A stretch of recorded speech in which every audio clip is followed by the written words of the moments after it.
I'm starting to fall in love with my wife, but I have no idea how to tell her without ruining everything. So about 4 years ago, my 28 meters wife and partner of 8 years passed away due to complications after the birth, very rare, of our second son. I was deployed at the time and completely devastated. After flying home, I felt that nothing would make me happy again. My sons are great, now 6 and 4 years old, but overwhelming, so I asked a sister of one of my Marine buddies, Cassandra, 24F, to help out.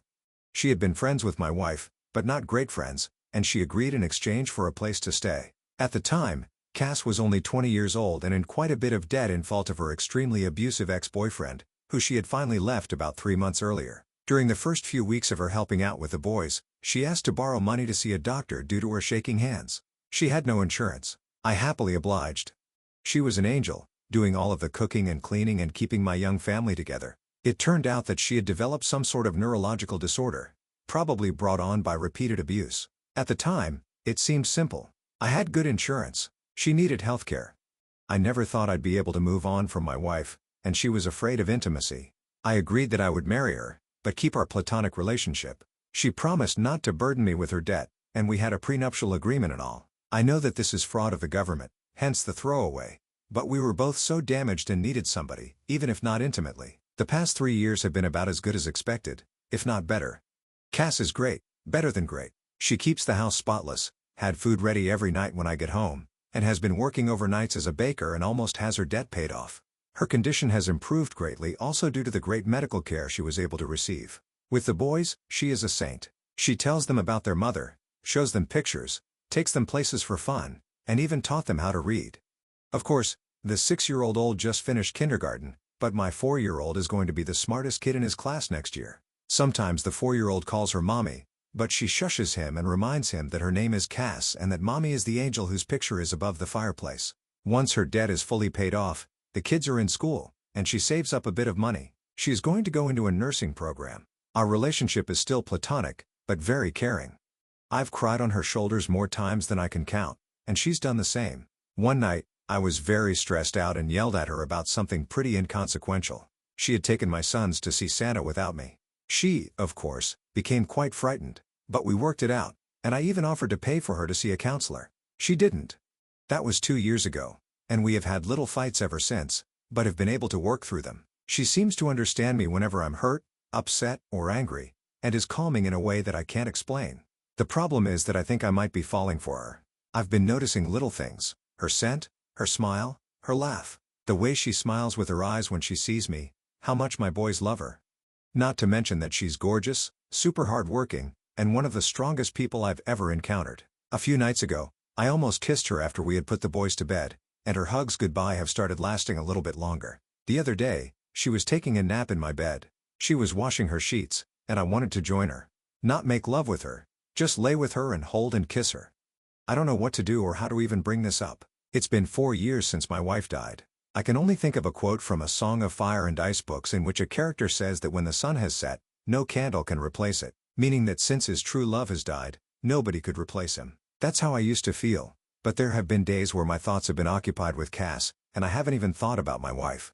I feel bad about it, and I still miss her, but I never thought that I'd be able to move on. I feel guilty and disloyal. At the same time, I want her, not just intimately or physically. I want to be romantically intimate with her, not just as friends. I don't know how to bring it up. I don't want to scare her or make her uncomfortable, but this is becoming more difficult than I could have ever imagined. I was thinking about asking her to get dinner, just the two of us, and bringing it up. But what if she refuses? How can I gauge her interest? If it means anything, the other day she was having a hard time with the boys. They were restless and being out of hand, so I brought her home some of her favorite flowers. She was extremely giddy and gave me another lasting hug and a quick kiss on the lips. I was taken aback, but she pranced around, finishing dinner and putting the flowers in a vase. Literally, what does this mean? Edit? Screw it. It's been an hour on here, and you've convinced me to tell her. I've called her favorite fancy restaurant and made a reservation. Her brother agreed to babysit and let her and/or I stay at his place tonight if she isn't into it or feels uncomfortable. She paid off her debt this morning. Apparently, just texted me a picture of the check. And next week is our 3-year anniversary, so that is the prelude. I'm going to tell her at dessert. I'm nervous as shit. First update, 10 hours later, everything went amazing. Just got home. Love Reddit. I will update tomorrow. Time to go make out with my wife. Second update, 20 hours later. Last night was hectic as shit at first. Our younger son had eaten what he calls a giant fuzzy spider, and Cass wanted to take him to the hospital even though he was fine. Her brother, we'll call him Joe, told her that he'd take care of it and basically forced her out of the house to celebrate getting out of debt. She really didn't seem like she wanted to go at all. I became so freaking nervous. So we got to the restaurant pretty early, but luckily, they had a table. She ordered wine, which was odd because she hasn't drank much since she broke up with her ex, but I figured it was a time to celebrate. We made small talk for a while, but it seemed forced, and I knew that I had to tell her soon. So before the entrees even came, I said that I had something to talk to her about. She didn't smile and told me that she knew. Joe told her, and my goddamn heart almost stopped. I instantly told her that I was so sorry. I didn't want her to find out that way. I wanted to tell her myself. She shook her head, kinda frowned, and said that it was okay. She just wanted me to be happy and that I deserved it. I told her that I didn't want to stress her out or make her uncomfortable, but I just needed to tell her and see how she felt, and that it was completely up to her. She gave me a look and said that it actually was up to me and just to do what made me happy. She said that she was probably going to move out after her program ended and promised to stay out of the way until then. It was then that I realized something was a bit off and asked what the heck Joe had told her. She said that he told her I wanted to take her out to dinner to tell her that I had started developing feelings for a girl and wanted to ask Cass if it would be okay if I asked this girl out. It was then I realized that Joe had set me up for the most climactic pickup line ever to exist. Our entrees came. I had shrimp and pesto gnocchi, and she had crab legs for you-to-tail lovers. And I explained that, yes, I had started developing feelings for a girl. I just didn't want it to mess up what we had. She said that it wouldn't mess anything up. She still loved the boys and would take care of them in the house. I continued to then explain that I wasn't going to ask the girl on a date though, and she asked why not. Then I dropped my smoothest line I've ever dropped because I'm already on a date with her, right? Thanks, Joe. Because he must know about your planned movie and really wanted that line. She gave me this look that she gives my sons when they tell her things like I'm going to the mall by myself or I have a girlfriend named Sarah. Then she looked away, smiled and shook her head and asked, "Really?" I nodded and told her that I cared about her more than anybody else alive, other than my sons, that I loved our family, and that I had fallen in love with her. She then took a drink of wine, rolled her eyes, and said, "It's about freaking time, Alex." And I'll never forget what happened next. Maybe it was a faux pas, but I leaned across the table and kissed her, spilling her wine. But neither of us cared, and we kissed for about a minute before she told me to get off her before her crab legs got cold. This was joking, but not. You'd have to know her. After leaving the restaurant, we got ice cream and sat around and kissed some more before heading home. Joe was sitting on our couch watching one of those VH1 dating shows with a shit-eating grin on his face, and Cass ran in, screaming at him that he ruined everything and that she was going to have to move in with Mom now. We let him believe it for about 5 seconds before bursting into laughter. He shook my hand and told me that the boys were sleeping and left. I picked Cass up and kissed her and carried her to my room where we, well, made out for, like, 2 hours and snuggled the shit out of each other. She isn't ready for anything else, but emphasized yet. I'll give her all the time in the world. At one point, the youngest son came in because of a nightmare and brought his dog, a golden retriever puppy, and claimed that the doggy was scared, so we, of course, let him in. I woke up early to make everyone breakfast, and I'm about to go and kiss my wife goodbye and ask my boss for the second part of the day off so that I can spend more time with her while the boys are at school and preschool. I'm really sorry I haven't replied to everything. I was a little busy, but thank you all for the support. Second update, 2 days later, my wife and I are doing fine, but I'm still unsure how to provide proof. I've lost the receipt for the restaurant and didn't pay with a card and won't post pictures for obvious reasons, such as years of defrauding the government. But I will deliver and find a way, I promise, as a man of my word. Haven't I always delivered so far? And to those of you who are talking about a second wedding ceremony, we just kissed for the first time 2 nights ago. Overly attached? Reddit? Finally, thank you to whoever gave me gold.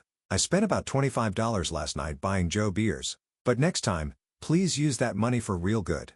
Take a vet to lunch, learn CPR, I don't know. But again, many thanks to you. I promise I'll update again in the future, but don't be angry if it isn't very often. I've been a little busier than normal. Cheers. Third update, about 3 months later, apparently, I can't post this as an update because of some rule. It's fine. I'd advise anybody to look through my past submissions. I don't think I can post them on here if you're interested in what happened about a month ago. But apparently, this is a different issue. Hey, everybody, I hope your workday is going well. My day has been crazy. Everything has been going wonderfully lately, though. It was somewhat strange at first explaining it to our friends and family, but most of them had already caught on, including my sons, who act as if nothing has changed. I'm pretty sure that they knew the entire time. Anyways, last night, I came home and Cass was out of it. Dinner was burnt, which is no big deal. I can't really cook well or anything, but it's out of character for her. And she was drinking, lightly, only 1 or 2 glasses of wine.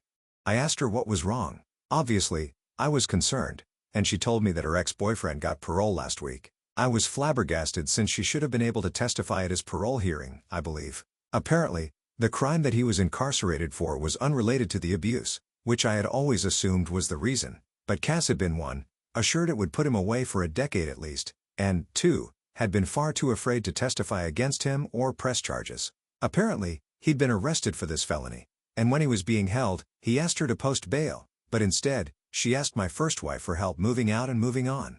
I don't know what to do. I don't think that we have any legal ways to put him back into prison. She knows that she should have gone to the police and is guilt-ridden and upset about it now. I know that she's going to be safe because if he tries to even contact her, I'll take a legal recourse of action to make sure that he doesn't so much as touch her. I've taken off work today, but promise that even when I go back, I'll have my buddy stopping by throughout the day. But I don't know how to make her feel safe. I've contacted my lawyer about filing a restraining order, and he said it shouldn't be too hard, but she's a mess. I just don't know how to make her believe that I doubt this piece of crap will come around, but I know what I'm going to do if he tries. 4th update, about 1.5 years later. Hey, Reddit. I, first of all, would like to apologize for not keeping you guys updated. I've honestly just been pretty occupied with life lately, and last night, I had trouble sleeping. I was just browsing the internet when an article came up about Reddit, and I thought, I wonder how those nice people are doing. Then I signed in and realized that a lot of you really care about how my life is going with Cass. The answer is pretty well now. Things got tough for a while when her ex was released from prison last year, though. She was so afraid that he'd contact her until he did. I remember that night like it was 5 minutes ago. Somebody rang our doorbell and the oldest son answered. He asked for Cass. She told the boys to go upstairs and gave me a look, and I knew. But she didn't look scared. The bastard apologized and begged for forgiveness and asked for a second chance. She was so brave. I wanted to unalive him, but she told him no one asked him to leave. He did, and he tried to contact her a few more times before we eventually got an order of protection against him.